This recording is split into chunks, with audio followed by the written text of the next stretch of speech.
آمنتم به فقد اهتدوا وإن تولوا فإنما هم في شقاق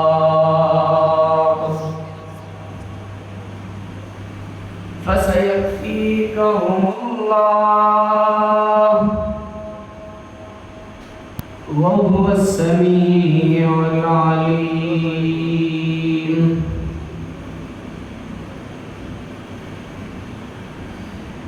وقال الله تعالى في مقام آخر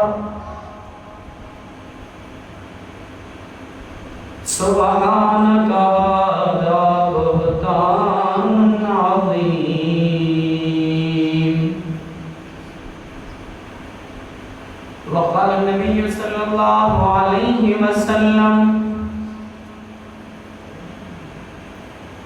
إن الله جعل الحق على لسان عمر وقلبه. وقال في مقام آخر ألا أستحي من رجل تستحي منه الملائكة.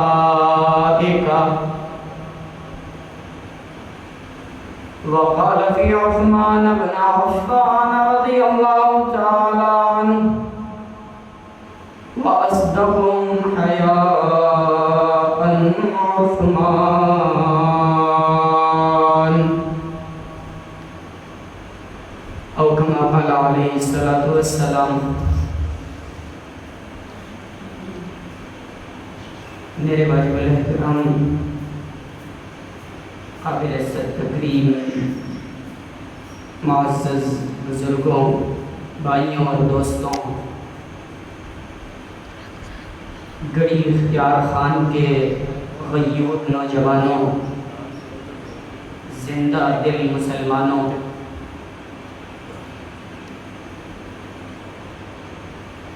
آج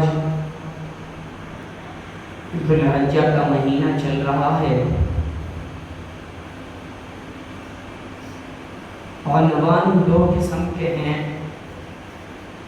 آپ کے امام صاحب نے بھی تقریباً ایک عنوان پر گفتگو تو کی ہوگی، لیکن بطور تکرار اور بطور یاد دہانی کے میں ایک بار پھر اسی عنوان پر کچھ تفصیل عرض کروں گا، اور اس کے علاوہ اگر وقت میں گنجائش ہوئی تو انشاءاللہ سیدنا امیر المؤمنین حضرت عمر بن خطاب رضی اللہ تعالی عنہ کی سیرت پر بھی گفتگو ہوگی. ہم کراچی سے آئے ہیں.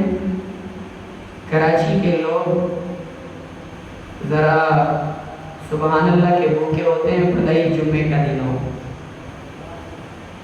اس لیے اگر شروعات سے ہی سبحان اللہ ہو جائے تو مزہ آ جائے گا. مسجد کے باہر تک آواز جانی چاہیے، اتنی سی آواز ہو کہ صرف مسجد کے باہر تک چلی جائے. کہتے سبحان اللہ، ماشاءاللہ. اور کراچی والوں کا ایک مزاج یہ بھی ہے کہ وہ مجمع کو سونے نہیں دیتے. مجمع سے بار بار بات پوچھتے بھی ہیں تو خیال رکھنا میں پوچھ بھی سکتا ہوں. میں نے کوئی بات کی میں پوچھ بھی سکتا ہوں کہ اس سے پچھلی بات میری کیا تھی، تو ذہن کو بیدار رکھنا ہے. رکھو گے؟ تو میں نے عرض کیا عنوان دو قسم کے ہیں. ایک خلیفہ ثالث ہے، ایک خلیفہ ثانی ہے. دونوں پاک پیغمبر کے پھول ہیں.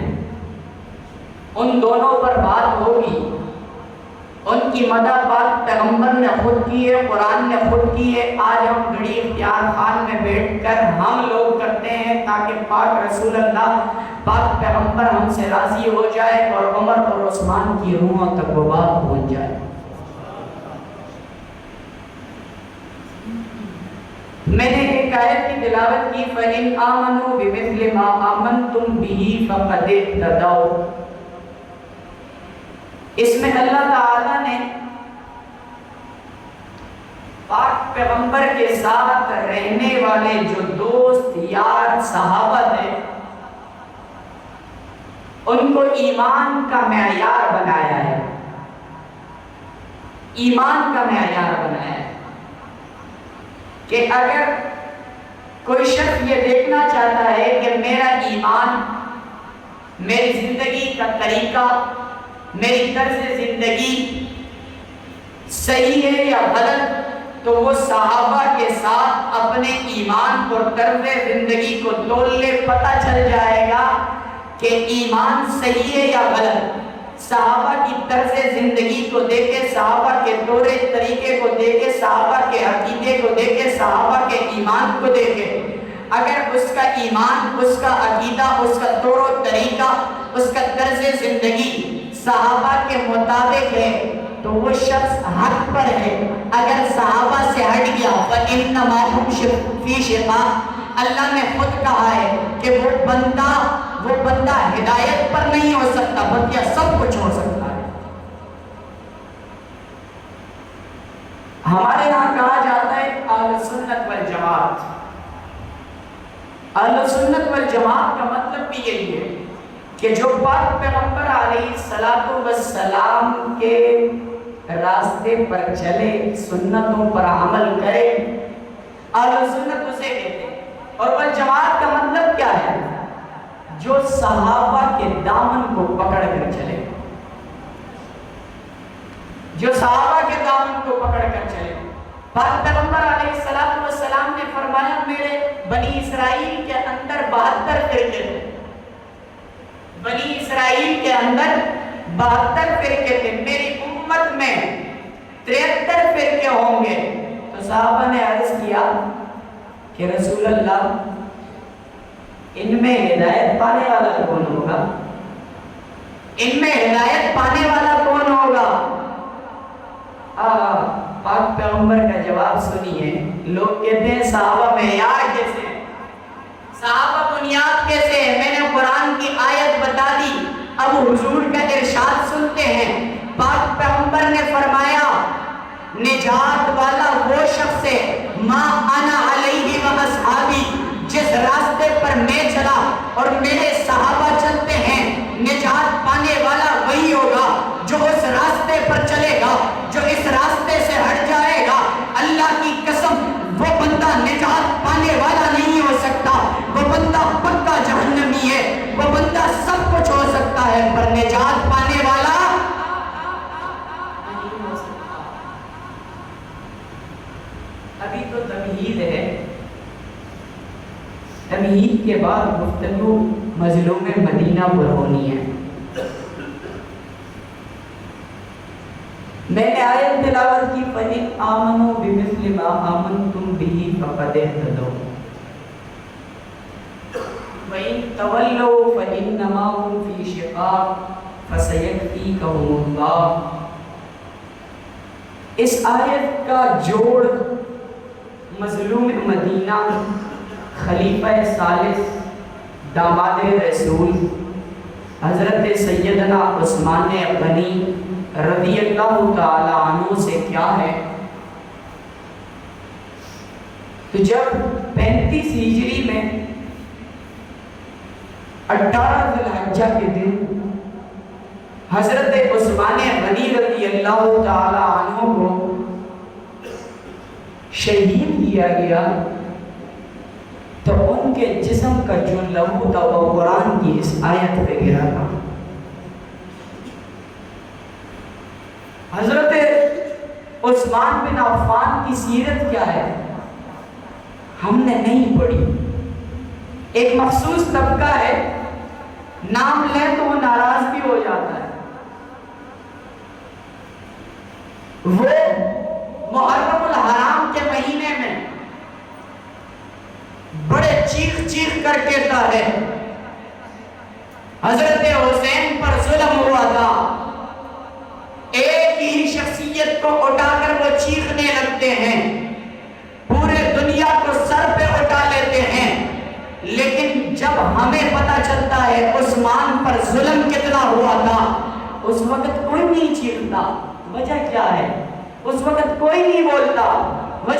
ہے ہمیں اپنے بڑوں نے، ہم نے خود اپنے بچوں کو نہیں بتایا عثمان کون تھا، عثمان پر ظلم کیسا ہوا، عثمان کی سیرت کیا تھی۔ آج ہم یاد کرتے ہیں اپنے بچوں کو صحابہ کی زندگی بتائیں گے۔ ہم نے اپنے بچوں کے ہاتھ میں اتنا بڑا موبائل دے دیا، وہ ٹچ موبائل لے کر اینکروں کو تو جانتے ہیں، فنکاروں کو تو جانتے ہیں، لیکن صحابہ کی تاریخ نہیں جانتے، اپنے اسلاف کی تاریخ نہیں جانتے۔ ہمیں اس پر تھوڑا سا سوچنا چاہیے۔ صحابہ کی زندگی کیا تھی؟ حضرت عثمان عفان کے بیٹے ہیں، والد کا نام عفان ہے، القاب 4-5 القاب ہیں، ایک لقب ذوالنورین ہے۔ ذوالنورین کا معنی کیا؟ 2 نور والے، 2 نور والے۔ اچھا، جب میں نور کی تشریح کروں گا تو تمہیں خود مزہ آئے گا کہ نور کیا ہے۔ 2 نور والے، 2 روشنیوں والے۔ وہ 2 روشنیاں کیا تھی؟ وہ سرور کائنات صلی اللہ علیہ وسلم کے 2 جگر کے ٹکڑے یعنی ان کی بیٹیاں تھیں۔ پاک پیغمبر علیہ السلام نے حضرت عثمان کو حضرت رقیہ رضی اللہ تعالیٰ عنہ نکاح میں دے دی، نکاح میں دی۔ ہجرت مدینہ ہوئی، بدر کی لڑائی آ گئی، حضرت عثمان رضی اللہ تعالیٰ عنہ بیٹھے ہوئے ہیں، پریشان ہیں، ادھر رقیہ کی طبیعت خراب ہے، پاک پیغمبر کی بیٹی ہے، کیسے چھوڑ کے چلا جاؤں۔ وہاں سے حضور دیکھتے ہیں، حضور کہتے ہیں عثمان تو نہ جا، عثمان تو نہ جا، تجھے بدرین میں بھی شمار کیا جائے گا، تجھے مال غنیمت میں بھی حصہ ملے گا، تو نہ جا۔ آج کل لوگ اعتراض کرتے ہیں عثمان بدر میں نہیں گیا تھا تو جو وعدہ ہوا تھا وہ بھی نہیں ملے گا، بدر میں عثمان شریک نہیں تھا۔ میں نے پس منظر بتا دیا، پاک پیغمبر کا لخت جگر بیمار پڑا ہے، عثمان کیسے جنگ میں جائے گا؟ پاک پیغمبر نے خود کہا تھا کہ عثمان تو جنگ میں نہ جا، میں تجھے اجازت دیتا ہوں، تجھے بدرین میں بھی شمار کیا جائے گا، تجھے مال غنیمت میں بھی حصہ ملے گا۔ جب پاک پیغمبر نے کہہ دیا سب کچھ ملے گا، مجھے اللہ کی ذات سے امید ہے کہ قیامت کے روز جو بدرین کے لیے دعویٰ ہوا تھا وہ بھی ملے گا، بدرین کے لیے وعدہ ہوا تھا جنت کا وہ بھی ملے گا۔ حضرت عثمان رضی اللہ تعالیٰ عنہ بیٹھے ہوئے تیمارداری کر رہے ہیں، حضرت رقیہ رضی اللہ تعالیٰ عنہ کی طبیعت بگڑ جاتی ہے، انتقال فرما جاتی ہیں، عثمان غمگین بیٹھا ہے۔ آئے بڑی اختیار خان والوں، عثمان کی شان دیکھو، عثمان پریشان بیٹھا ہے، غمگین بیٹھا ہے، حضور تشریف لاتے ہیں، عثمان پریشان ہے، عثمان پریشان ہے، کیا ہو گیا؟ عثمان کہتا ہے میں پریشان نہ ہوں تو کون پریشان ہوگا؟ آقا میں پریشان اس بات پہ نہیں ہوں، میں پریشان اس بات پہ نہیں ہوں میری بیوی جا رہی ہے، میں پریشان اس بات پہ نہیں ہوں میرا گھر اجڑ رہا ہے، میں پریشان اس بات پر ہوں کہ حضور سے جو میرا رشتہ تھا وہ کٹ رہا ہے، دامادی کا رشتہ ختم ہو رہا ہے۔ آئے ہائے، کیا پتا تھا عثمان کو حضور کیا کہنے والے ہیں؟ پاک پیغمبر نے کہا عثمان غم نہ کر، عثمان غم نہ کر، عثمان غم نہ کر، ابھی جبریل میرے پاس آیا تھا، جبریل میرے پاس آیا تھا، اللہ نے تیرا دوسرا نکاح میری بیٹی ام کلثوم سے آسمانوں پر کرا دیا ہے۔ پاک پیغمبر نے اپنے 2 لختے جگر عثمان کو دیے۔ اچھا، ام کلثوم کا نکاح کس نے کرایا تھا؟ اللہ نے کہاں کرایا تھا؟ آسمانوں پر کرایا تھا۔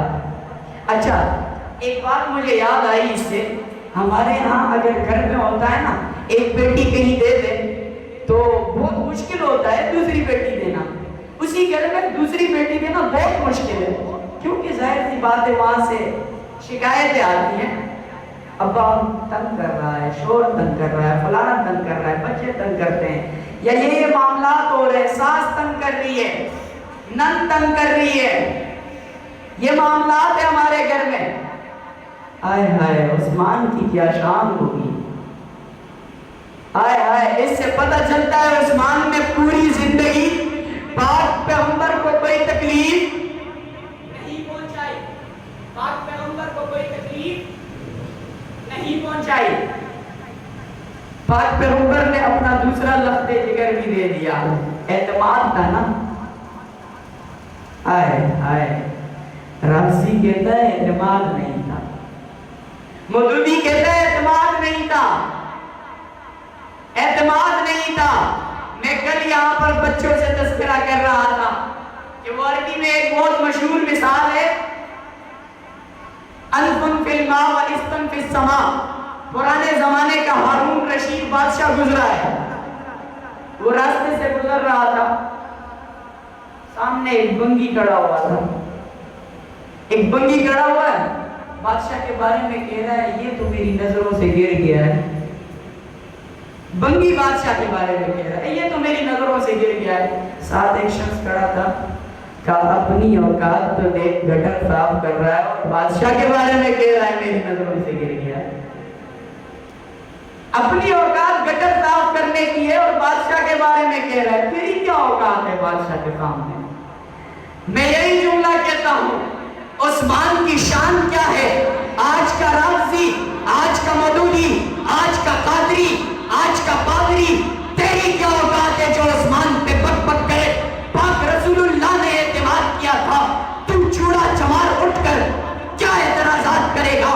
پاک پیغمبر نے رقیہ دی، ام کلثوم دی، یہاں بس نہیں کیا بلکہ پاک پیغمبر نے کہا عثمان اللہ کی قسم میری 40 شہزادیاں ہوتی میں تیرے نکاح میں دے دیتا۔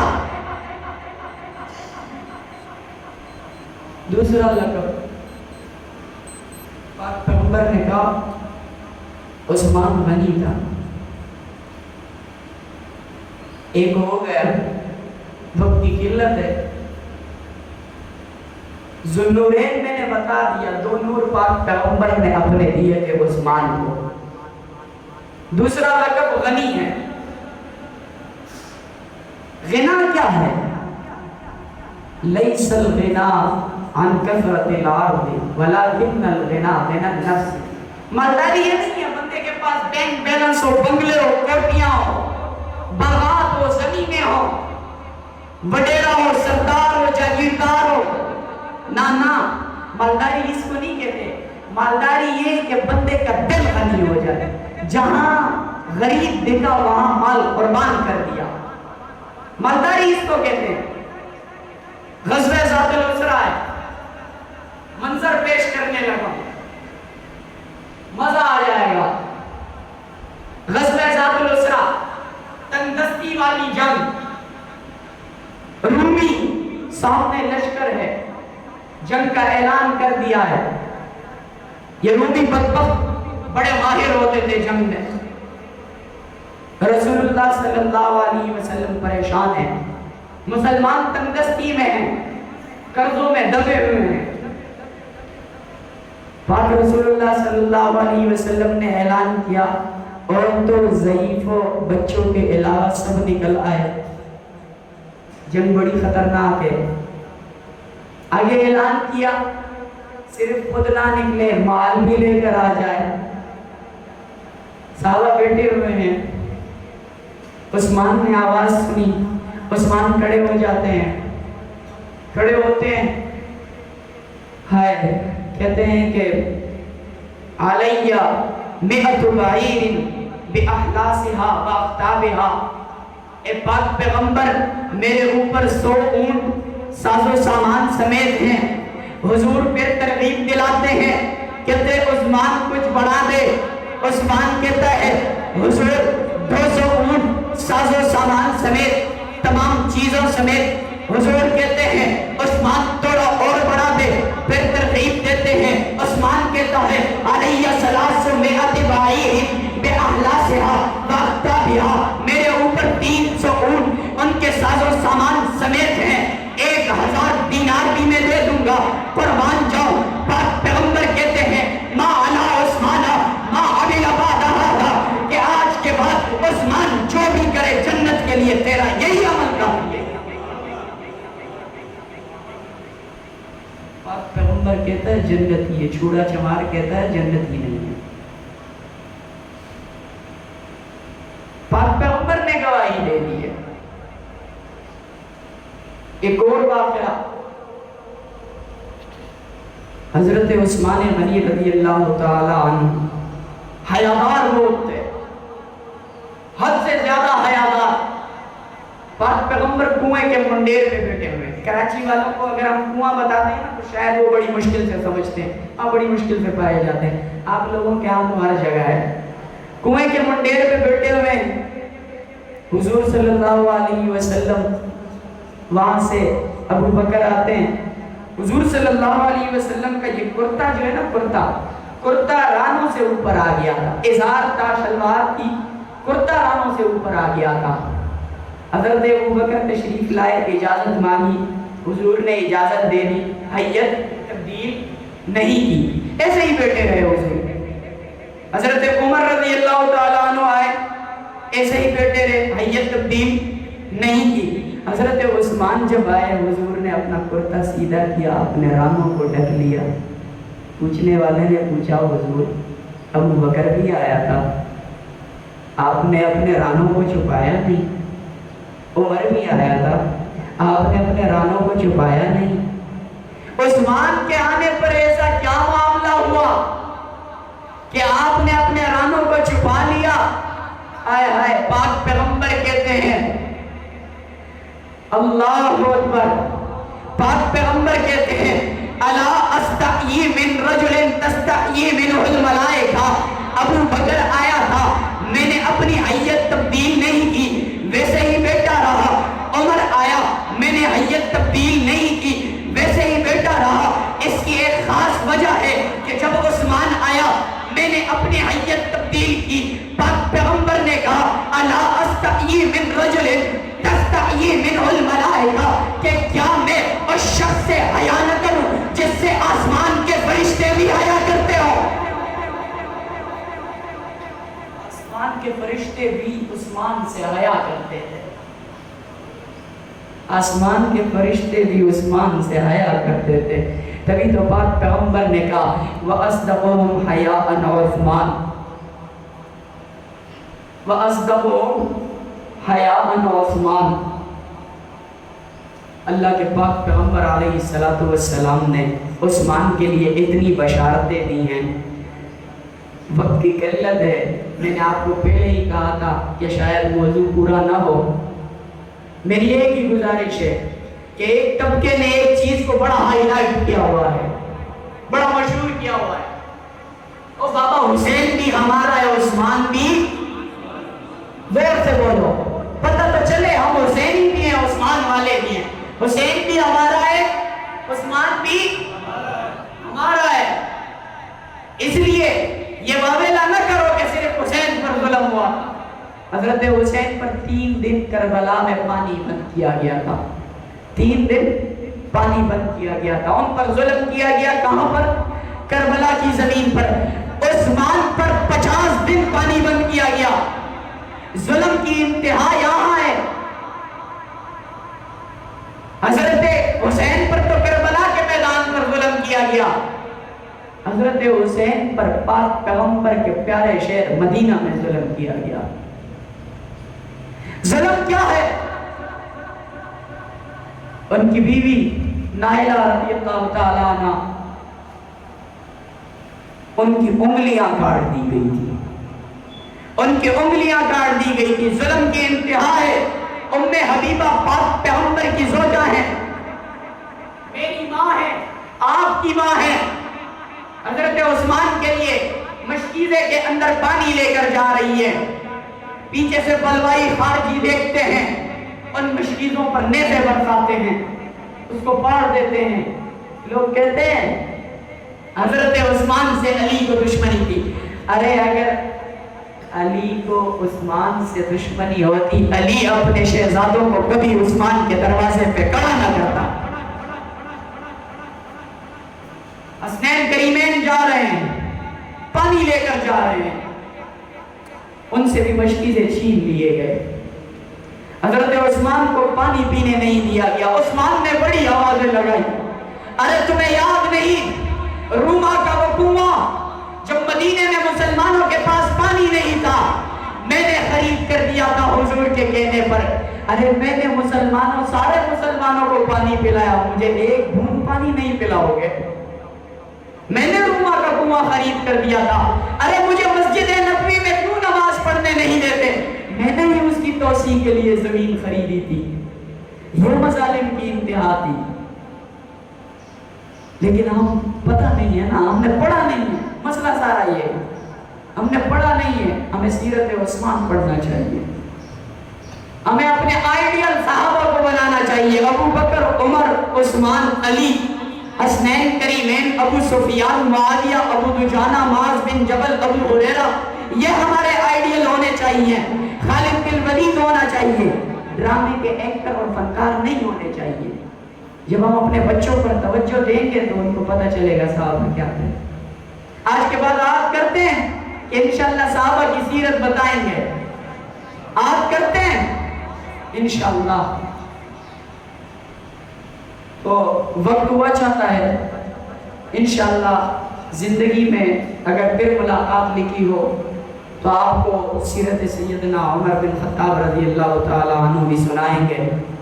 جو کچھ بیان کیا گیا اللہ تعالیٰ مجھے بھی اور آپ کو بھی اس پر عمل کرنے کی توفیق عطا فرمائے۔ ہمیں حضرت عثمان اور حضرت عمر اور صحابہ کی زندگی پر چلنے والا بنا دے۔